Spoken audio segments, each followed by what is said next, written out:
ফারুকের মন খারাপ। আলী বলতেছি আমির আল মুমিনিন মন খারাপ কেন? বলে জেরুজালেমে গেছিলাম তো, জেরুজালেমে এক পাদ্রী আমাকে 4টা প্রশ্ন করে বলেছে উত্তর দিবার পারলেই মুসলমান হয়ে যাবো, কিন্তু আমি উত্তর দিবার পারিনি। ওমর ফারুক বলে জেরুজালেমের পাদ্রী কি প্রশ্ন করছে? বলে 1 নম্বর প্রশ্ন হলো একই ভাই, যমজ ভাই, একই সঙ্গে 2 জন জন্মেছে, একই বছর 2 জন মারা গেছে, কিন্তু এক ভাইয়ের চাইতে 100 বছরের বড়, এই 2 ভাইয়ের নাম কি? আমি তো আশ্চর্য হয়ে গেলাম। একই সঙ্গে জন্মিছে, কিছু বছর পর একই সঙ্গে মরছে, কিন্তু এক ভাইয়ের সাথে 100 বছরের বড়, এই 2 ভাইয়ের নাম কি? আমি বলতে পারিনি। 2 নম্বর প্রশ্ন, পৃথিবীর এমন কোন জায়গা সূর্যের আলো একবার পড়েছে কিয়ামত পর্যন্ত ওই জায়গায় আর সূর্যের আলো পড়বে না? 3 নম্বর প্রশ্ন হলো কবর জীবিত, কবরের লাশটাও জীবিত, এই কবর আর লাশটা কি নাম বলতে হবে, আমি বলতে পারি নাই। 4 নম্বর বলেছে পৃথিবীর এমন কোন কারাগার কয়েদি জীবিত থাকে, নিঃশ্বাস নেবার পারে না, তারপরেও কয়েদি জীবিত থাকে, এই কারাগার কয়েদির কথা বলতে হবে। আলী বলতেছে আমির আল মুমিনিন এই সহজ 4টা প্রশ্ন করেছে, অথচ আপনি উত্তর দেবার পারেন নাই। এই দেখেন কত ছোট বাচ্চা কোলত করলি যাচ্ছে, দেখছেন? ওর মাও নাই, ওর মা হচ্ছে প্রধানমন্ত্রী আর ওটা হলো প্রেসিডেন্ট। প্রধানমন্ত্রীর সামনে সামনে ভ্যানিটি বেরিয়ে যায় আর প্রেসিডেন্টের হাতে বার্তা দিয়ে বাচ্চা বাবু খেরে মরত, এত বড় বাচ্চা নেই, তুমি আইসা কেন, তোমার বউরে দিয়ে আসো। এই বাচ্চার কারণে ওই বাপটা আজকে আমার এই ডাইরেক্ট অ্যাকশনের কথা শুনতে পারতেছে না।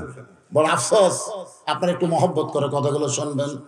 আমার মায়েরা যারা পর্দার অন্তরালে, আপনারা হইচই করার কারণ বুঝতে পারছি মা, কারণ আপনাদেরকে একটু ওয়াজ শোনার লাগবে। শোনেন, গভীর রাত্রে আল্লাহ নবী ঘুম থেকে চেতন পাইছে, গভীর রাত্রে ঘুম থেকে চেতন পাইছে। আল্লাহ নবী ঘুম থেকে চেতন পাওয়ার পরে দেখে খাদিজার 2 চোখ দিয়ে দর দর করে পানি গাল হয়ে পড়তেছে। রাসূল বলে খাদিজা আমি নবী ঘুম পাড়তেছি আর আপনি কি দন্ডে কাঁদতেছেন? খাদিজা বলে হুজুর যে কোনো সময় আমার মৃত্যু হবে, যে কোনো সময় মৃত্যু হবে, মরার পরে আমার কি হবে? ওগো আল্লাহর নবী যদি মেহেরবানি করে একটু আমারে বলতেন। সঙ্গে সঙ্গে নবী খাদিজার কপালে চুমা দিয়ে বললেন খাদিজা ওই আল্লাহর শপথ করে বলতেছি এই দুনিয়াতে 10 জন পুরুষকে আল্লাহ জান্নাতের সার্টিফিকেট দিয়েছে এবং 10 জন নারীকেও আল্লাহ জান্নাতের সার্টিফিকেট দিয়েছে। খাদিজা বলে হুজুর আমি তো জানি শুধু 10 জন পুরুষ, এই 10 জন নারী আবার কারা? আল্লাহ রাসূল বললেন পুরুষের মধ্যে 1 নম্বর হলো আবু বকর আর নারীদের মধ্যে 1 নম্বর হলো খাদিজাতুল কুবরা। পুরুষের মধ্যে 2 নম্বর ওমর, 3 নম্বর ওসমান, 4 নম্বর আলী। রাসূল বলেন খাদিজা এখন আপনি বলেন মেয়েদের মধ্যে 2 নম্বর কে হলে ভালো হয়? মানে রাসূল তার বিবিদেরকে এতই ভালোবাসতেন। সুবহানাল্লাহ। আমার নবী যখন বইয়ের কাছে থাকতেন কোনোদিনও নবী হয়নি, কোনোদিনও নবী হয়নি, সবসময় স্বামী হয়ে কথা বলছে। সুবহানাল্লাহ। আল্লাহ নবী বলেন খাদিজা মেয়েদের মধ্যে 1 নম্বর জান্নাতে হলেন আপনি, 2 নম্বর কে হলে ভালো হয়? খাদিজা মুস্কি মুস্কি হাসে। রাসূল খুশি হয়েছেন কারণ চোখের পানি বন্ধ করে এখন হাসতেছে। আল্লাহ রাসূল বলে খাদিজা হাসতেছো কেন? বলে হাসার কারণ হলো আমার পেটের মেয়ে ফাতেমাকে আল্লাহ যেন 2 নম্বর জান্নাত দেয়। আল্লাহ নবী চমকে বললেন তোমার আর মেয়ে নাই? আর মেয়ে নাই? কুলসুম আছে, জয়নাব আছে, রোকে আছে। এই 3টা মেয়ের কথা না বলে সরাসরি ফাতেমার কথা কেন বললেন? খাদিজা বললেন এ রাসূলুল্লাহ আপনি হলেন বাবা আর আমি হলাম মা। আপনি হলেন বাবা। খাদিজা কিন্তু বলে নাই যে আপনি নবী আর আমি মা, এটা বলে নাই। খাদিজা বলেছে আপনি হলেন বাবা আর আমি হলাম মা। কোন সন্তান কেমন এইটা বাবা বলতে পারে না, এইটা জানি তার মা। বাবা আনন্দে মাতিয়া সাগরে ভাসাইয়া সেই যে চইলা যায় খবর লয় না। মাজন ধরিয়া উদরে কত যতন করে 10 মাস পরে পায় প্রসবের বেদনা। এমন দরদি ভবে কেউ হবে না আমার মা, মা গো। তখন মায়েদের কোনো অসুখ থাকে, এর ধরে কোনো অসুখ থাকে, বাচ্চা আসার আগে কিন্তু মাসে 3 দিন 5 দিন একটা মাসিক ব্যায়াম থাকে। এই অসুখ থাকলে কিন্তু নামাজ পড়া যায় না, রোজা করা যায় না। পেটে বাচ্চা আসার সঙ্গে সঙ্গে অসুখটা আল্লাহ বন্ধ করে দেওয়ার কারণ হলো পেটে বাচ্চা থাকা অবস্থায় মার ইবাদতের যেন কোনো কমতি না হয়। কারণ মা করবে ইবাদত আর পেটের বাচ্চার জন্য আল্লাহ দিবেন রহম। পেটে বাচ্চা নিয়ে মা যখন নামাজের সেজদায় যায়, পেটের মধ্যে বাচ্চা যখন দমল খায়, ফেরেশতা বলে আল্লাহ তোমার বান্দী রুকু সেজদা করতে গিয়া পেটের বাচ্চার কি কষ্ট হয় না? আল্লাহ আল্লাহ বলে ফেরেশতা সাক্ষী থাক, যেই মা পেটে বাচ্চা নিয়ে নামাজ পড়ে ওই মা শুধু নিজে নামাজ পড়ে না রে, পেটের বাচ্চাকেও নামাজি বানায় দেয়। শাশুড়ি এসে বলতেছে বৌমা তোমার পেটে বাচ্চা আছে, এবার রোজার মাসে দান রোজা রাখো না, খবরদার রোজা রাখবে না, রোজা রাখলে কিন্তু পেটের বাচ্চা শুকে যাবে। বৌমা কান্দের বলে আম্মা আগামী রমজান পর্যন্ত আমি বাঁচবো তার কোনো গ্যারান্টি আছে? কোনো গ্যারান্টি নাই। হতে পারে এটা আমার জীবনের শেষ রোজা, বাচ্চার খেয়াল না করে আল্লাহর খেয়ালে আমি রোজা রাখবই। এইরকম মা আছে না নাই? ধরে কেন আছে না নাই? ওই রোজা রাখা আল্লাহর হুকুমের ব্যাপারে ওই শাশুড়ির কথা শোনে না, এটি না শোনায় ভালো।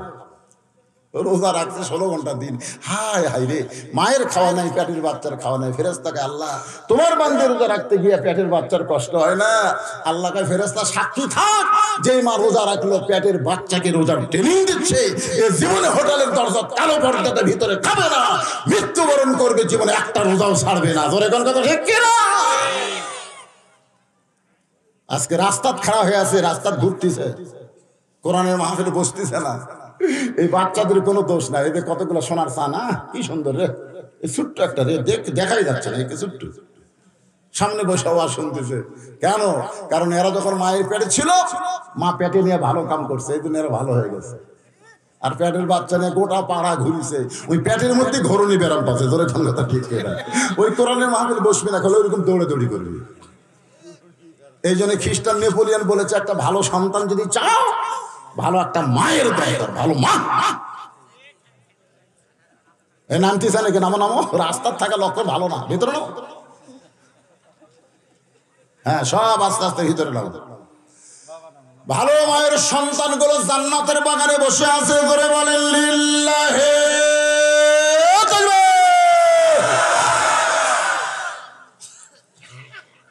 কি মন খারাপ করতেছেন? একটু মনোযোগ দিয়ে কথাগুলো শুনবেন। অনুনাজ্জিলু মিনাল কুরআনি মা হুয়া শিফাউ ওয়া রাহমাতুল লিল মুমিনিন। আল্লাহু আকবার। রাসূল বলেন খাদিজা আপনি কি বলবার চান? খাদিজা বলতেছে রাসূলুল্লাহ আমার 4টা মেয়ের মধ্যে ফাতেমা যখন পেটের মধ্যে থেকেছে আমি বুঝবার পারিনি সন্তান আমার পেটের ভিতরে। ফাতেমা যখন জন্ম নিয়েছে আপনার কাছে আল্লাহর শপথ করে বলি আমি জন্মের সময় কোনো কষ্ট অনুভব করি নাই। সাইয়্যিদাতুন নিসায়ে আহলুল জান্নাত খাতুনে জান্নাত ফাতেমা তুজ জোহরা। আল্লাহ যেন 2 নম্বর দেয়। ধরে কোন কয় নম্বর? খাদিজা কয় নম্বর? ফাতেমা কয় নম্বর? রাসূল খালি মুস্কি মুস্কি হাসে। খাদিজা বলে রাসূলুল্লাহ হাসার কারণ কি? বলে হাসার কারণ হলো আপনার ফাতেমা জান্নাতি নয়, আপনার ফাতেমা তো জান্নাতি নয়। খাদিজা চমকে বলে নবী গো আমার ফাতেমা যদি জান্নাতি না হয় তাহলে ফাতেমার রেজাল্ট কি? রাসূল বললেন ফাতেমা জান্নাতি কেন হবে? কারণ ফাতেমা হলো জান্নাতি নারীদের নেত্রী। যেই কইছে খাদিজার মুখ কালো। আপনারা তো সুবহানাল্লাহ বলেন, কিন্তু মা খাদিজার সুবহানাল্লাহ কয়নি, মুখ কালো করছে। রাসূল কয় মুখ কালো কেন? বলে আপনি আল্লাহ বলেন ফাতেমারটা হামাক দেখ, আমারটা ফাতেমাক দেখ। দেখে নেতৃত্ব কি জিনিস এটা কিন্তু মেয়েরা খুব ভালো বোঝে, যেটা আমাদের বাংলাদেশে হাড়ে হাড়ে টের পাচ্ছে। ধরে কর কথা ঠিক কিনা? একজন নেত্রী ক্ষমতায় থাকবে আর একজন নেত্রীকে ক্ষমতায় আসতে দিবে না, যার কারণে যা করা লাগে তাই করবি। ধরে কর ঠিক কিনা? এই জন্য রাসূল বলেছে মা তারাকতু বাদি আলা উম্মতি ফিতনাতুন আদার আলা যুল মিনান নিসা রাওয়াহুল বুখারী কিতাবুল ফিতান। 1400 বছর আগে আল্লাহ রাসূল বলেছেন, আমার উম্মতের মধ্যে সবচাইতে বড় ফিতনা হলো, সবচাইতে বড় বিপদ হলো পুরুষ মানুষের জন্য নারী নেত্রী হওয়া। কথা কয় না কেন? বুখারী শরীফের হাদিস, মুখ বন্ধ থাকলে বোবা শয়তান হয়ে যাবেন। এটা কি আমার কথা? হালাকাতে রাজুল হিনা তাতেন নেশা, এই হাদিসটা আবার বুখারী মুসলিম শরীফের মধ্যে আছে। পুরুষ জাতি তখনই ধ্বংস হয়ে গেল যখন মেয়ে মানুষকে তাদের নেত্রী বানালো, তখনই শেষ। আর মদ্দামি নেই, ইন্ডিয়ান হারবাল খাওয়া ছাড়া আর মদ্দামি আর ফিরে না যাবে না।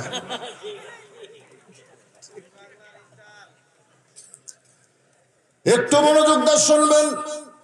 মা ফাতিমার মুখটা, মা খাদিজার মুখটা কালো হয়ে যাওয়ার কারণে রাসূল বলতেছে, খাদিজা আপনার মুখটা কালো কেন? বলে, ইয়া রাসূলুল্লাহ, ফাতেমাকে যেইটা দিয়েছেন সেইটা আমারে দেন, আর যেইটা আমারে দিয়েছেন সেইটা ফাতেমারে দেন। ফাতেমা 1 নম্বর জান্নাতি, আর খাদিজা হবে জান্নাতি নারীদের নেত্রী। আল্লাহ রাসূল বললেন, খাদিজা দেওয়ার মালিক কে? আমি খালি বাটার মালিক। আল্লাহ দিছে, আমি বাটা দিচ্ছি। সঙ্গে সঙ্গে খাদিজা আমার দিকে লক্ষ্য করে দেখেন, এইভাবে রাসূলের ডান হাত কানা ধরে বুকের মধ্যে নিয়ে বলতেছি, ইয়া রাসূলুল্লাহ, কোন আমলের কারণে আমি খাদিজাকে বাদ দিয়া ফাতেমাকে আল্লাহ খাতুনে জান্নাত ডিগ্রি দিল, এটা যতক্ষণ আপনি না বলবেন ততক্ষণ আপনার হাত ছাড়ব না। আপনারা বলেন তো, মেয়ে মানুষের জেদ কম না বেশি? এই হাতটা বুকের মধ্যে নিয়ে বলতেছে, কোন আমলের কারণে ফাতেমাকে আল্লাহ খাতুনে জান্নাত ডিগ্রি দিল, যতক্ষণ পর্যন্ত না বলবেন গো নবী ততক্ষণ পর্যন্ত আপনার হাত ছাড়বো না। আমার মায়েরা যারা পর্দার অন্তরে আছেন গো মা, জবান বন্ধ রাখেন, কোন আমলের কারণে আল্লাহ ফাতেমাকে খাতুনে জান্নাত ডিগ্রি দিয়েছে। এই আমলটা খাদিজা শোনার জন্য রাসূলের হাত বুকের মধ্যে নিয়েছে। এখন বলেন, পুরুষ মানুষের জন্য না হোক, নারীদের জন্য এই ওয়াজটা শোনার দরকার আছে না নাই? কারণ মেয়ে মানুষ যদি ভালো হয় তাহলে পুরুষ মানুষের কি হবে? কতগুলো মেয়ে মানুষ ফাতেমার সঙ্গে দেখা করবে, দরজাতে সে দাঁড়িয়ে আছে, কতগুলো মেয়ে মানুষ, কিন্তু দরজা বন্ধ আছে, দেখা কি করে হবে? ইতিমধ্যে এক মেয়ে দেখতেছে একটা ছোট্ট বাচ্চা দৌড়াদৌড়ি করতেছে। ছোট্ট বাচ্চাকে দেখি একটা মেয়ে ডাকতেছে, বাবু এদিকে আসো তো। বাচ্চা কাছে গেলে বলতেছে, তোমার নাম কি? বলে, আমার নাম হলো হোসাইন ইবনে আলী। যেই কইছে হোসাইন ইবনে আলী, তখন মেয়েরা বুঝবার পারছে এরাই ফাতেমা। মেয়েরা বলতেছে, বাবু আমরা তোমার মায়ের সঙ্গে একটু দেখা করবার চাই, তুমি একটু তোমার মায়ের কাছে গিয়ে হুকুম নাও, এই দরজা খুললে আমরা তোমার মায়ের সঙ্গে একটু দেখা করব। সঙ্গে সঙ্গে হোসেন বলতেছে, আপনাদের কোনো টেনশন নাই, সাল্লাল্লাহু আলাইহি ওয়াসাল্লাম। এখনকার বাচ্চাদেরকে এইরকম কেউ যদি বলে, কথা শুনবে? এদের শুনবে নাকি? এখন টাইম নাই। সঙ্গে সঙ্গে হোসাইন মায়ের কাছে যাচ্ছেন মায়ের অনুমতি নেওয়ার জন্য। যে ঘর দিয়ে মায়ের ঘরে যাবেন সেই ঘরের মধ্যে তখন হযরত আলী আল্লাহর কোরআন শরীফ পড়তেছে। জোরে কোন সুবহানাল্লাহ। কি পড়তেছে? আল্লাহর কোরআন পড়তেছে। যখন মানুষ কোরআন পড়ে তখন তার কি বাড়ে? ওয়াইজা তুলিয়াত আলাইহিম আয়াতুহু যাদাতুহুম ঈমানা। কোরআনের সঙ্গে যদি আমাদের সম্পর্ক থাকতো, বাংলার জমিনে কোনো বাতিলের জায়গা হয়তো, কিন্তু এটার সাথে আমাদের সম্পর্ক নেই, যার কারণে বাতিল আমাদের ঘরের মধ্যে ঢুকছে। 1 নম্বর বাতিল হলো ভারতের চ্যানেল। জোরে কোন কথা ঠিক কিনা? যে বাতিল আমাদের বউগুলো নষ্ট করে দিচ্ছে। 2 নম্বর বাতিল হলো আর্জেন্টিনা ব্রাজিল, আমাদের যুবকদেরকে নষ্ট করে দিচ্ছে।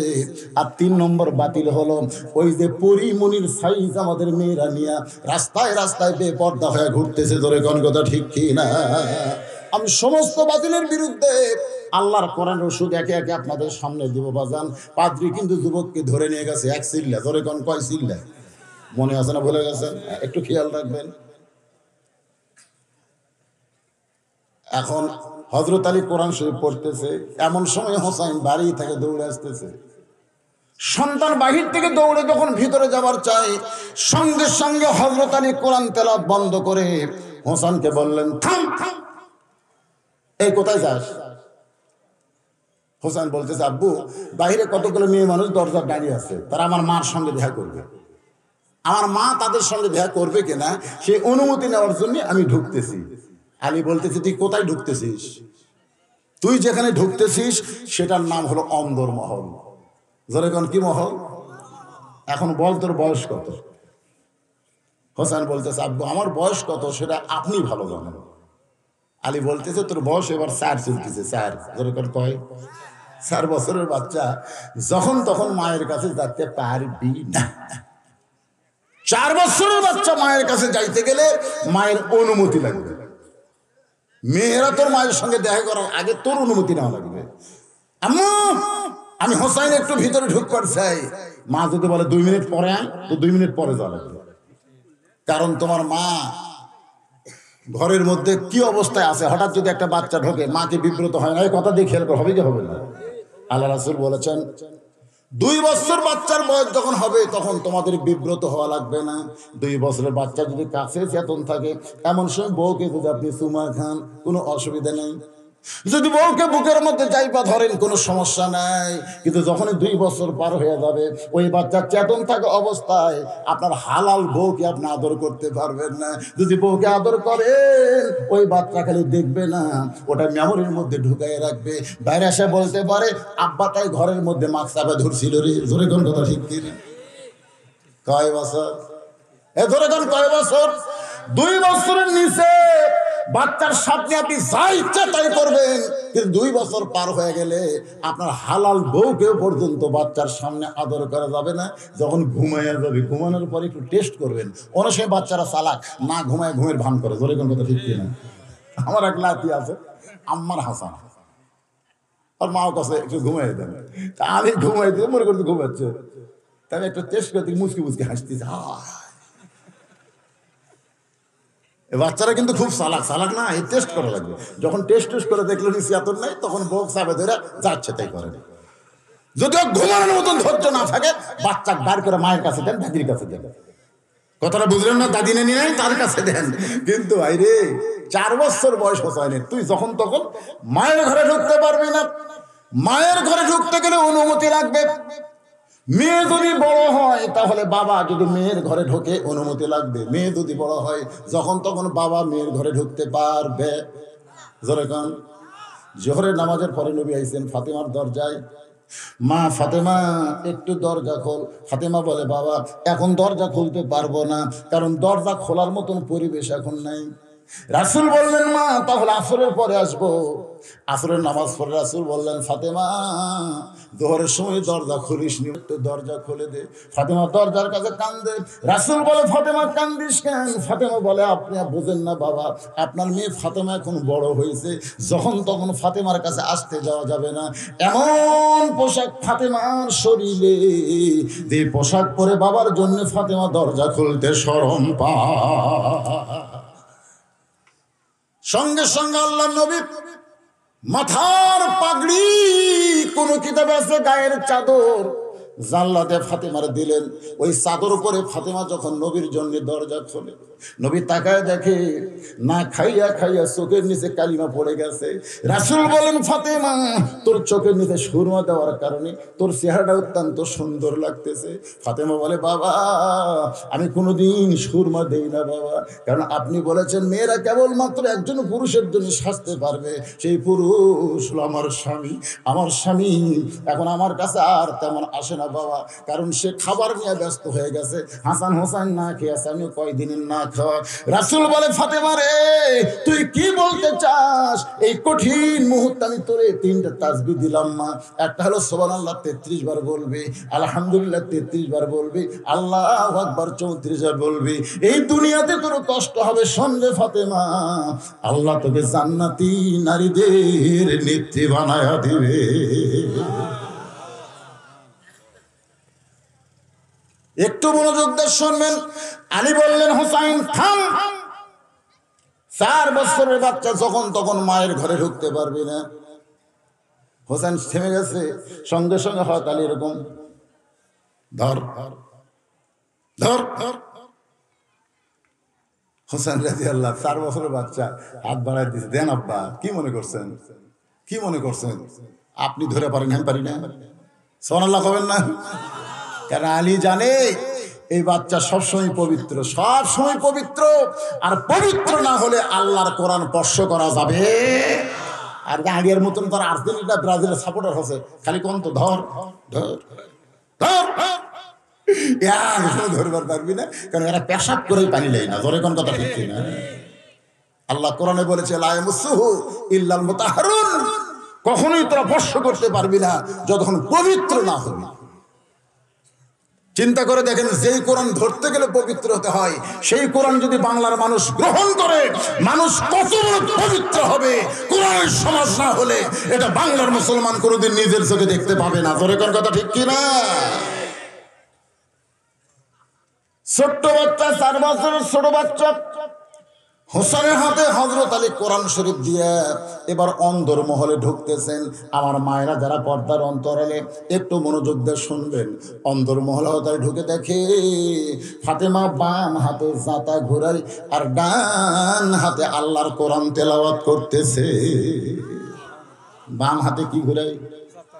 জাতা। বোঝেন জাতা? ওই জাতার মধ্যে গম দেয়, জব দিয়ে আটা বানায়, নিচে পাথর, উপরে পাথর, তার মাঝখানে ফাঁকা, ফাঁকের মধ্যে দিয়ে দেয় আর ঘুরে। বাম হাতে জাতা ঘুরাইতেছে আর ডান হাতে আল্লাহর কোরআন পড়তেছে। সঙ্গে সঙ্গে হযরত আলী এই দৃশ্য দেখার পরে বলতেছে, আল্লাহ দুনিয়াতে তুমি আমার সম্পদ দাওনি, দুনিয়াতে আর কিছুই নাই, কিন্তু এমন একটা বউ পাইছি গো আল্লাহ, যে বউটা যেন আমার ভাঙ্গা ঘরে পূর্ণিমার চাঁদ হয়েছে। রব্বানা, সকলে পড়েন, রব্বানা আতিনা ফিদ দুনিয়া হাসানাতাও ওয়া ফিল আখিরাতি হাসানা ওয়া কিনা আযাবান নার। সঙ্গে সঙ্গে ফাতেমা জাতা ঘুরান বন্ধ, সঙ্গে সঙ্গে ফাতেমা জাতা ঘুরান বন্ধ, আল্লাহর কোরআন তেলাওয়াত করাও বন্ধ। স্বামীর সামনে দৌড়ে এসে বলে, লব্বাইক, ওগো স্বামী, আপনি তো ঘরের মধ্যে কোরআন পড়তেছিলেন, সেই কোরআন পড়া বন্ধ করে দিয়া আপনি হঠাৎ কেন অন্দর মহলে ঢুকলেন? আলী বলেন, ফাতেমা তুমি জাতা ঘুরাইতেছো, আল্লাহর কোরআন পড়তেছো, আমার দেখার সঙ্গে সঙ্গে তুমি কেন বন্ধ করে দিলা? ফাতেমা বলে, স্বামী গো, আপনি কি জানেন আল্লাহর পরে কাউকে যদি সেজদা দেওয়ার হুকুম থাকতো তাহলে প্রত্যেকটা বউকে আল্লাহ বলতো তোমার স্বামীর পায়ে সেজদা করো। দুনিয়ার কোনো কাজ করা যাবে না গো স্বামী, আপনি যখন দরজায়, আমার সব কাজ আল্লাহ হারাম করে দিয়েছে। আলী বলতেছে, তাই বলে কোরআন পড়াও? জাতা ঘুরান না হয় দুনিয়া বন্ধ করলে, কিন্তু আখেরাত তো কোরআন পড়া, সেইটা বন্ধ করলে কেন? ফাতেমা বলে, কোরআন পড়া তো ফরজ না, কোরআন শিক্ষা করা ফরজ, কিন্তু কোরআন পড়া সবসময় ফরজ না। আর স্বামীর সামনে দাঁড়ানো হলো ফরজ। সুবহানাল্লাহ কেন না কেন? কোনো বউ যদি নফল রোজা রাখে আর দুপুর বেলায় স্বামী যদি মনে করে ঠান্ডার দিন রাতের বেলা কিছু হয়নি, দিনের বেলা একটু খেলা করবার চাই, বউকে ডাকতেছে, আসো গোসলের আগে একটু খেলা করি, বউ বলতেছে আমি রোজা আছি।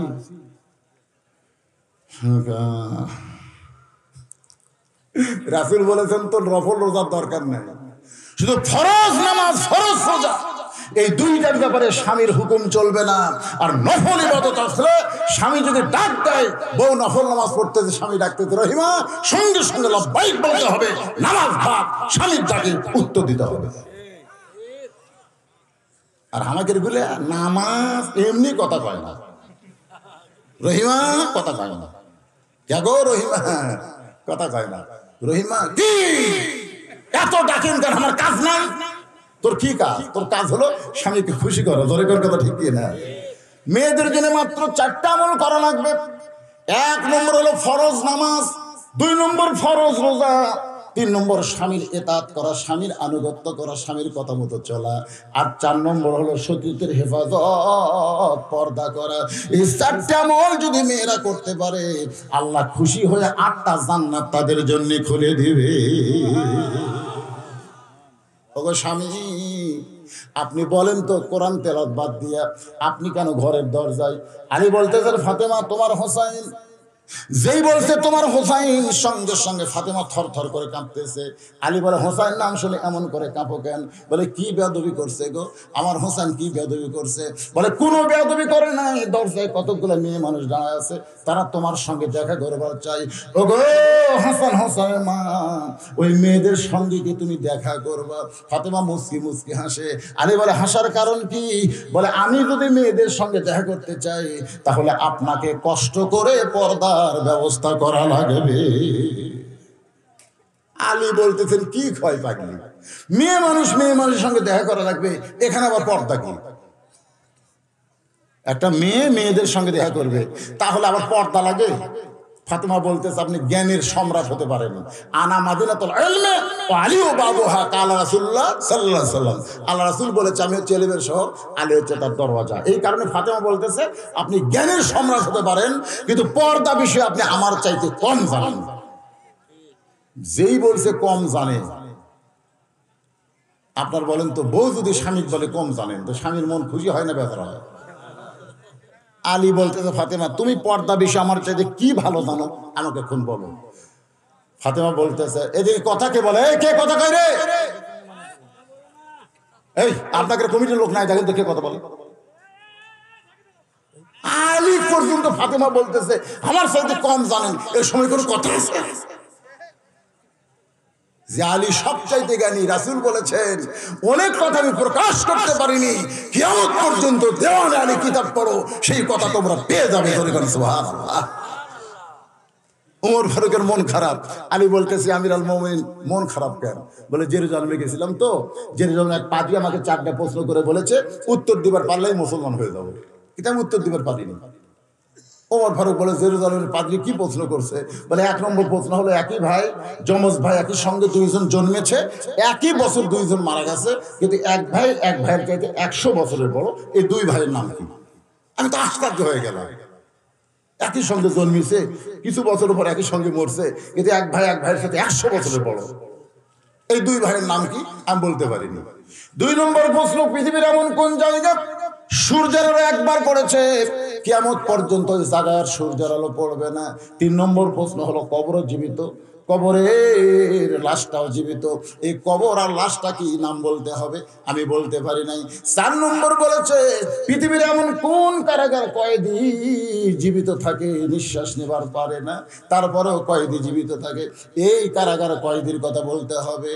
আলী বলতেছে আমিরুল মুমিনিন এই সহজ 4টা প্রশ্ন করেছে, অথচ আপনি উত্তর দেবার পারেন নাই। পৃথিবীর 2 ভাই একসঙ্গে জন্মেছে, বহু বছর পরে 2 ভাই একসঙ্গে মারা গেছে, এই 2 ভাই হলো ওজাইর আর আজিজ আলাইহিস সালাম। পৃথিবীর এমন কোন জায়গা সূর্যের আলো পড়ে নাই? মুসা নবী যখন নীল দরিয়া পার হচ্ছিল তখন আল্লাহ রাস্তা করে দিল, সূর্যের আলো পড়লো। আবার যখন ফেরাউন নামলো ওই পানিতে জমে গেছে, আজ পর্যন্ত আর রাস্তা পায়নি, যার কারণে সূর্যের আলো আর কোনোদিন ওই জায়গায় পড়বে না।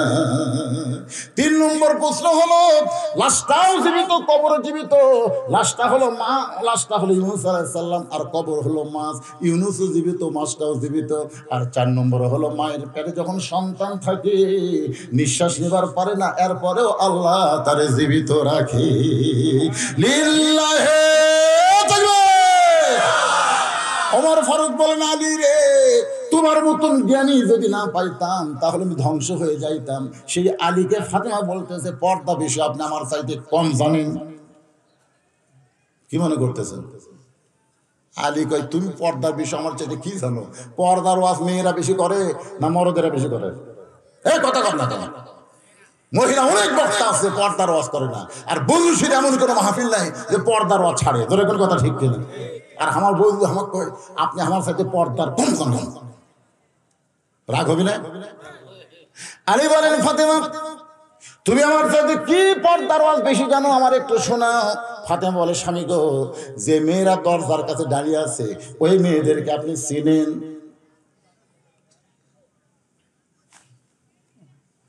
মারাত্মক প্রশ্ন। আমাকে যদি আমার বউ বলে উত্তর পাড়ার একটা উমুকের বউ আছে আপনি চিনেন, আমি চিন্তা পড়া লাগবে, উমুকের বউ যদি আমি বলি চিনি, তাহলে আমার বউ বলবি তুমি লুচ্চা। চিন্তা করে দেখেন মারাত্মক প্রশ্ন। যে কয়টা মেয়ের দরজার দাঁড়ায় আছে আপনি কি তাদের চিনেন? যদি আলী বলি আমি চিনি, তাহলে ফাতেমা বুঝবে আপনি নিজেরই পর্দা নেই। তাহলে পর্দার কি ওয়াজ করবেন? কারণ আল্লাহ কোরআনে বলেছে কুল্লিল মুমিনিনা ইয়াগুদ্দু মিন আবসারিহিম, তোমরা যারা মুমিন পুরুষ হবে তোমাদের নজর থাকবে নিচের দিকে। এটা কার বউ কার মেয়ে এটা দেখার কোনো সুযোগ মুসলমানের নাই। জোরে কোন কথা ঠিক কিনা? খুব খেয়াল করুন, ফাতেমাদের প্রশ্ন আলীরে করছেন, আলী কি বুঝতে পারছে? সুবহানাল্লাহ। সঙ্গে সঙ্গে হযরত আলী ফাতেমার কপালে একটা চুমু দিয়ে বলতেছে, ও হাসান হোসেনের মা, এই পৃথিবীতে একটা মাত্র মেয়েকে আমি চিনি, সে মেয়েটা হইল আমার বউ। এই একটা মেয়ে ছাড়া আমি পৃথিবীর আর কোনো মেয়েকে চিনি না। সুবহানাল্লাহ কবেন না? ফাতেমা দৌড়ে এসে স্বামীর কপালে একটা চুমা খায়। হুন্না লিবাসুল লাকুম ওয়া আনতুম লিবাসুল লাহুন্না। সুবহানাল্লাহ সুবহানাল্লাহ সুবহানাল্লাহ। আল্লাহ কোরআনে বলেছেন বিবি হলো তোমাদের পোশাক, তোমরাও হলো বিবির পোশাক। এমন মহব্বতের মধ্যে তোমরা থাকবে, তোমাদের সংসারের মধ্যে কোনোদিন ঝগড়া হবে না, অশান্তি হবে না। মায়েরা বলেন, একটু মনোযোগ দিয়ে শোনেন। ফাতেমা বলে, স্বামী গো, যে কয়টা মেয়ে দরকার দাঁড়িয়ে আছে তারা শুধু আমার সঙ্গে দেখা করতে চায়, আর তাদের মধ্যে একটা যদি বেপর্দা নারী থাকে, আপনি বলেন তো ওই বেপর্দা নারী আমার নাকের কথা কোনো পর পুরুষের কাছে যদি বলে দেয়, হাসান হোসেন মায়ের নাকের সাইজ এরকম, মুখের সাইজ এরকম, গায়ের রঙ এরকম, তাহলে বলেন তো আপনার বউ কি পর্দার মধ্যে থাকলেও বউটা পর্দায় থাকতে পারলো? ওগো স্বামী, তাই মেয়েদের সঙ্গে যদি দেখা করতে চায়, আমি ফাতেমা সরাসরি দেখা করবো না, পর্দার ভিতর থেকে তাদের সঙ্গে কথা বলবো। আমার মায়েরা শোনেন, আপনারা জান্নাতি নারীদের নেত্রী যিনি হবেন তার পর্দার ব্যাপারটা একটু শোনেন। গভীর রাত্রে হযরত আলী ফাতেমাকে কবর দিয়ে আল্লাহকে বলতেছে, আল্লাহ দুনিয়ার জীবনে ফাতেমারে কিছুই দিবার পারলাম না, আজকে রাতের বেলা পর্দার মধ্যে কবর দিলাম গো আল্লাহ, তুমি ফাতেমার প্রতি খুশি হয়ে যাও। এই দোয়া করে যেই মাত্র তাকাইছে, সামনে কয়েকটা পুরাতন কবর দেখতে পায়। কয়েকটা পুরাতন কবর দেখে এই মাত্র নতুন কবর ফাতেমার গেল কোন জায়গায়, গোটা জান্নাতুল বাকি দৌড়ায় বলে, আল্লাহ ফাতেমার কবর, ফাতেমার কবর। আল্লাহ ডাকতে বলে, আলী রে, আমার ফাতেমা পর্দানিশী, আমি আল্লাহ জোহরা ডিগ্রি দিয়া ফাতেমার কবরকে কিয়ামত পর্যন্ত পর্দা করেছি। খাদিজা বলে, নবী গো, কোন আমলের কারণে আমার মেয়ে ফাতেমাকে খাতুনে জান্নাত ডিগ্রি দিল, এটা যতক্ষণ পর্যন্ত আপনি না বলবেন আপনার হাত আমি ছাড়ব। মনে আছে না ভুলে গেছেন? আল্লাহ রাসূল বলেন, খাদিজা কোন আমলের কারণে আপনাকে বাদ দিয়ে ফাতেমাকে আল্লাহ খাতুনে জান্নাত ডিগ্রি দিল, এটা যদি জানবার চান তাহলে আপনি বলেন তো আপনার নাকের সাইজ কেমন, আপনার মুখের সাইজ কেমন, আপনার গায়ের রং কেমন, এটা দুনিয়ার কত পুরুষ মানুষ বলতে পারে? খাদিজা চোখের পানি বলে, রাসূলুল্লাহ 40 বছর বয়সে যখন আপনার সঙ্গে আমার বিয়ে হয়, ওই সময় মক্কার সবচাইতে ধনবতী রমণী ছিলাম। এই ধনবতী রমণী থাকার কারণে অনেকগুলো ব্যবসা বাণিজ্য আমি করতাম, আর ওই ব্যবসা বাণিজ্য করার কালে হাজার হাজার পুরুষের সঙ্গে আমার লেনদেন হয়েছে। ওই পুরুষগুলো আমার মুখের চেহারা, আমার নাকের চেহারা, আমার গায়ের রং তারা দেখেছে। হাজার হাজার পুরুষ বলতে পারবে খাদিজার চেহারা কেমন। রাসূল কান্দের বলে, খাদিজা এখন আপনি বলেন তো আপনার ফাতেমার নাকের সাইজ কেমন, মুখের সাইজ কেমন, এটা দুনিয়ার কত মানুষ বলতে পারে? খাদিজা কান্দালো, পর্দানিশী, আমার ফাতেমা জন্মের সময় পর্দার ভিতরে জন্ম নিয়েছে। রাসূল বলে, খাদিজা শুধু পর্দা হওয়ার কারণে আল্লাহ আপনাকে বাদ দিয়া ফাতেমাকে খাতুনে জান্নাত ডিগ্রি দিয়েছে। আমি মায়েদের বলবো, মা সেই ফাতেমার সঙ্গে যদি জান্নাতে থাকবার চান, আপনাদের 1 নম্বর আমল হলো পর্দা। এই পর্দার ভিতরে আপনারা থাকবেন, আল্লাহ ফাতেমার সঙ্গে আপনাদের কবুল করে নিবে। আস্তাগফিরুল্লাহ রাব্বি মিন কুল্লি জামমি ওয়া তুবু ইলাই। আল্লাহুম্মা সাল্লি আলা সাইয়্যিদিনা শাফিনা নাবিয়্যিনা মাওলানা মুহাম্মদ ওয়া আলা আলিহি ওয়া সাহবিহি ওয়া বারাকা সাল্লিম। আল্লাহুম্মা আমিন। আল্লাহুম্মা আনতাস সালাম ওয়া মিনকাস সালাম, তাবারাকতা ইয়া যাল জালালি ওয়াল ইকরাম। আয় আল্লাহ তাআলা, সেই মাগরিবের নামাজের পর থেকে রাত 12টা 25 বাজতেছে, এই দীর্ঘ সময় পর্যন্ত তোমার পাগল বান্দা বান্দিরা আরামের বাড়ি, আরামের ঘুমকে বাদ দিয়া কোরআন হাদিসের মহব্বত কলিজার মধ্যে নিয়া এই জান্নাতের বাগানে বসে বসে যারা কোরআন হাদিস আলোচনা শোনার পরে আমি গুনাহগারের সঙ্গে রহমতের দরজায় ফকির হয়ে দোকান হাত তুলেছে। আল্লাহ মেহেরবানি করে আজকের মাহফিল আমাদের সকলের হেদায়েতের জন্য, নাজাতের জন্য, জান্নাতের জন্য কবুল করো। এই মাহফিলের শুরু থেকে শেষ পর্যন্ত যত আলোচনা হয়েছে আল্লাহ, এর মধ্যে যদি ত্রুটি হয়, ভুল হয়, মাফ করে দিও। এর যা হাদিয়া মঞ্জুর করো। সোনার মদিনায় নবী পাকের রওজা মুবারকে কবুল করে নাও। মদিনা কলিজার নাম মদিনা, যে নামটা উচ্চারণ করলে কলিজায় শান্তি পাওয়া যায়। সেই মদিনার মানুষটা কত সুন্দর। ইমানের হারে কেউ যদি একটা বার সাত ভরা মুখ দেখে, তার জন্য আল্লাহ জাহান্নামের আগুন হারাম বানায় দেয়। কত স্বপ্ন দেখেছি জীবনে, এমন একটা স্বপ্ন আমাদের সকলের জন্য কবুল করো আল্লাহ। দয়ার নবীর মুখটা দেখে যেন আমাদের মরণ হয়। মাবুদ, तमाम अंबिया किराम, असहाबे किराम, उम्महातुल मोमिनीन, शहीद शहीदान, জান্নাতুল বাকি, জান্নাতুল মাসহ পৃথিবীর যত গোরস্থানে যত মুর্দা শুয়ে আছে আল্লাহ, সকলের আরওয়াহ ফরে হাদিয়া কবুল করো। ও মাবুদ, এই বদলাগ্রস্থানে যত মুর্দা শুয়ে আছে আল্লাহ, সকলের কবরকে জান্নাতের টুকরা বানিয়ে দাও। আমরা যারা হাত তুলেছি, আমাদের মধ্যে জনম দুঃখী মা যাদের কবরের ঘরে চলে এসে, ছোট্ট একটা শব্দ হলো মা, এই নামের মধ্যে কি মধুরে, যাদের মা নাই তারাই বুঝতেছে। এই দরদের মা যাদের কবরে গেছে আল্লাহ, মেহেরবানি করে মায়ের কবর জান্নাতের টুকরা বানিয়ে দাও। বাবার বাড়ি ঘর সবই আছে, আমি সহ যারা বাবা হারে এতিম হয়ে গেছি আল্লাহ, এই গভীর রাত্রে তোমার দরবার আরজ করি, এই বাবার কবর গুলো তুমি জান্নাতের টুকরা বানিয়ে দাও। আমাদের দাদা দাদি নানা আত্মীয় স্বজন শ্বশুর শাশুড়ি যাদের কবরে গেছে আল্লাহ, কবরবাসীদের মাফ করে দাও। আল্লাহ তাআলা করোনার কারণে 2-3 বছর বদলা গ্রামের লোকেরা কোরআনের বাগান লাগাতে পারে নাই, আজকে জান্নাতের বাগান লাগাই দিচ্ছে। মোনাজাত হওয়ার সঙ্গে সঙ্গে বাগান ভাঙ্গে যাবে, 1 বছর পরে আবার জান্নাতের বাগান লাগবে। ততদিন পর্যন্ত জীবিত থাকবে এমন গ্যারান্টি আমাদের কারণে। আজকের মাহফিল যদি জীবনের শেষ মাহফিল হয়, আজকের মোনাজাত যদি জীবনের শেষ মোনাজাত হয়, দোয়া করি আল্লাহ বদলা গ্রামের উপরে রহমত বরকতের দরজা খুলে দাও। যে মসজিদকে কেন্দ্র করে মাহফিল গো মাবুদ, এই মসজিদকে তুমি কবুল করে নাও। মসজিদ করতে গিয়ে যারা সর্বাত্মক সহযোগিতা করলো, তোমার রাসূল বলেছে তাদেরকে তুমি একটা জান্নাত দিয়ে দাও। আজও যারা নগদে বাকিতে দান করলো, আল্লাহ সকলের দানকে কবুল করো। আমার মা বোনের অনেক টাকা দিয়েছে, ও মাবুদ 1 নম্বর জান্নাতে খাদিজার সঙ্গে তাদের জান্নাত দিও। মা ফাতেমার মতো পর্দা নিয়ে কবুল করো।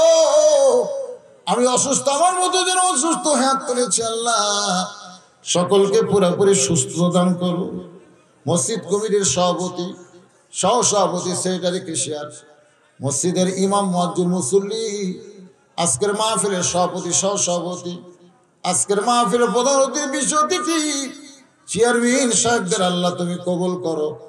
আলেম ওলামাদের কবুল করো, হাজী সাহেবদের কবুল করো, মুরব্বীদের কবুল করো। আমার সোনার যুবকদেরকে আল্লাহ তুমি কবুল করো। এই যুবকদেরকে 5 ওয়াক্ত নামাজি কবুল করো। আর্জেন্টিনা ব্রাজিলের ভক্ত থেকে আল্লাহ এদেরকে হোসাইন রাদিয়াল্লাহর ভক্ত বানায় দাও মাবুদ। কি দোয়া করবো আমি গুনাহগার, যার দোকানাত পছন্দ হয় সেই 2 হাতের ওসিলায় গোটা মাহফিলকে আল্লাহ তুমি কবুল করো। কত মানুষের জানাজা নামাজ পড়েছি, এই 2 হাত দিয়ে কত কবরে মাটি দিয়েছি।